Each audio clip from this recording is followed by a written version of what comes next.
चल हो जा शुरू। केसरिया से मन जोगी हुआ रे, दिल झूमे देखो पतवारा हुआ रे, दिल झूमे देखो पतवारा हुआ रे। हर पल मनाओ केसरी त्योहार। विमल, बोलो जुबान केसरी।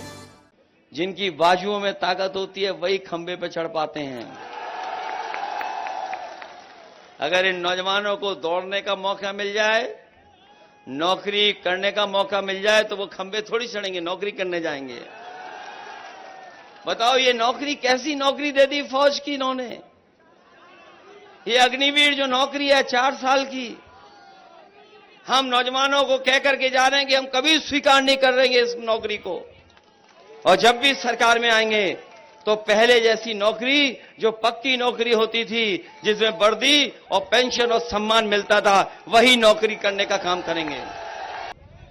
और कई लोग तो ऐसे हैं, बड़े दिल्ली वाले तो दिल्ली वाले, लेकिन लखनऊ वाले तो चाचा ही को याद करते हैं। जब वो परेशानी में फंस जाते हैं, जब उन्हें कुछ समझ में नहीं आता है, हमने तो और आपने देखा होगा विधानसभा में उनके उल्टे पुल्टे जवाब आपने सुने होंगे। एक बार ये आरोप लगा रहे थे सदन में कि 46 में 56 एसडीएम यादव हो गए। हम लोग खड़े होकर के पूछे कि बताओ मुख्यमंत्री जी, वो 46 में 56 वाली सूची कहां है। उस दिन से लेकर के आज तक बताओ वो सूची क्या जारी की इन्होंने,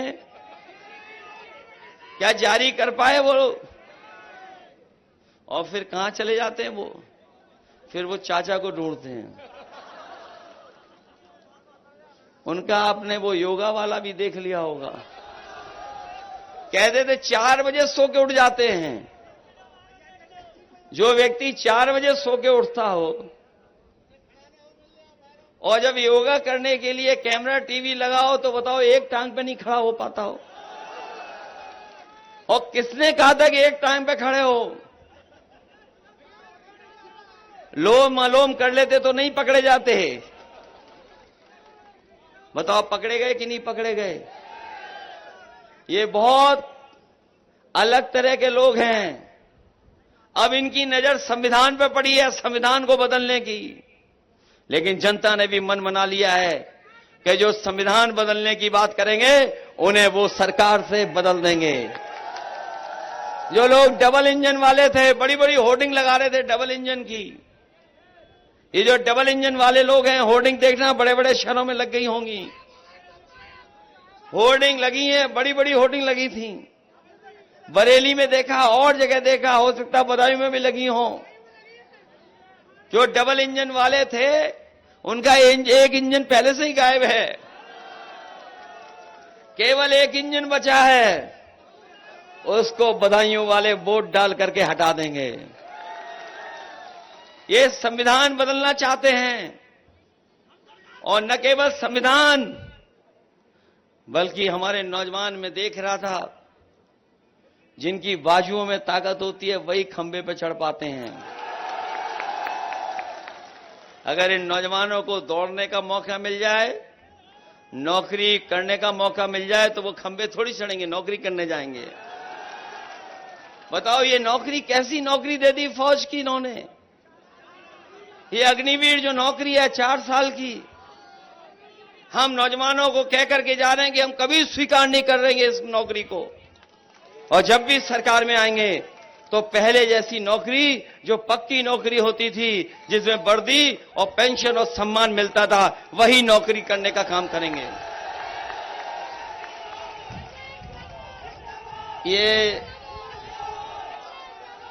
खाकी वर्दी वाले कभी कभी गुस्सा दिखाते हैं हम लोगों पर।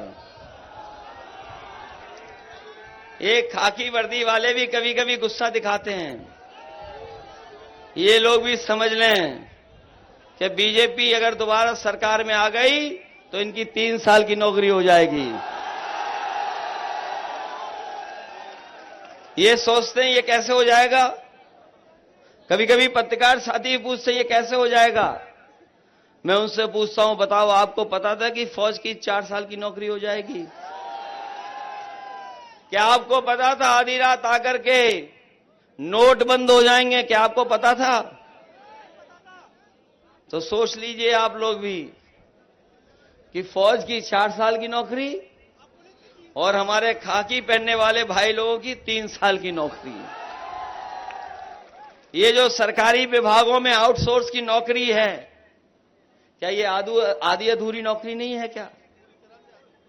ये नौकरी आधी अधूरी नहीं है क्या? जब चाहते तब निकाल देते हैं कॉन्ट्रैक्ट पे लेकर के नौकरी। और यही नहीं, क्योंकि ये संविधान में जो हमें हक और सम्मान मिला है, संविधान जो हमें अधिकार देता है, उसको छीनने का नया तरीका निकाला है। जो चीजें सरकारी थी उनको बेच रहे हैं, उनको प्राइवेट हाथों में लेकर के ले जा रहे हैं। सोचिए अगर वो प्राइवेट हाथों में चली जाएंगे तो क्या हमें और आपको आरक्षण मिलेगा क्या? ये जो हवाई जहाज वाली कंपनी थी सरकार की, विभाग की, जिसमें 1 लाख के लगभग लोग नौकरी पाते थे, अगर 1 लाख नौकरी सरकारी होती थी तो हमारे पीडीए परिवार के न जाने कितने परिवारों के बच्चों की नौकरी लग जाती थी। ये पीडीए परिवार को धोखा दे रहे हैं। अभी तो जहाज वाली कंपनी बेची इन्होंने, रेलवे भी बेचना शुरू कर दिया है, एलआईसी भी बेची है इन्होंने, पानी के जहाज वाली जो बंदरगाह वो बेच दिए, और बहुत सारी बड़ी बड़ी संस्थाएं जो हमारी टेलीफोन कंपनियां थी उनको बेच दिया। डिफेंस को भी प्राइवेट हाथों में दे रहे हैं। तो सोचो जब सब निजी हाथ में चला जाएगा तो बताओ हमारे और आपके आरक्षण और नौकरी का क्या होगा? बताओ ये संविधान को मिटा रहे हैं कि नहीं मिटा रहे हैं? अगर समुद्र मंथन कभी एक समय हुआ था इस धरती पर, तो ये 2024 संविधान मंथन होने जा रहा है। एक तरफ वो लोग हैं जो संविधान के भक्षक हैं, और ये जो मैदान में खड़े लोग हैं वो सब संविधान के रक्षक लोग हैं। हम संविधान को बचाने का काम करेंगे। क्या ये हमें और आपको नहीं दिखाई दे रहा? ये जो प्राइवेट कंपनी है उसमें आरक्षण नहीं है, इनमें नौकरियां आरक्षण के तहत नहीं मिलती हैं। और आज का नौजवान तो पढ़ा लिखा है, जानकार है, टाइप कर करके देख लेना। जो प्राइवेट कंपनियां हैं अगर 10 लाख नौकरी देते हैं तो हमारे आपके पीडीए परिवार के उसमें कोई शामिल नहीं दिखाई देगा। इसलिए धोखा मिल रहा है कि नहीं मिल रहा धोखा?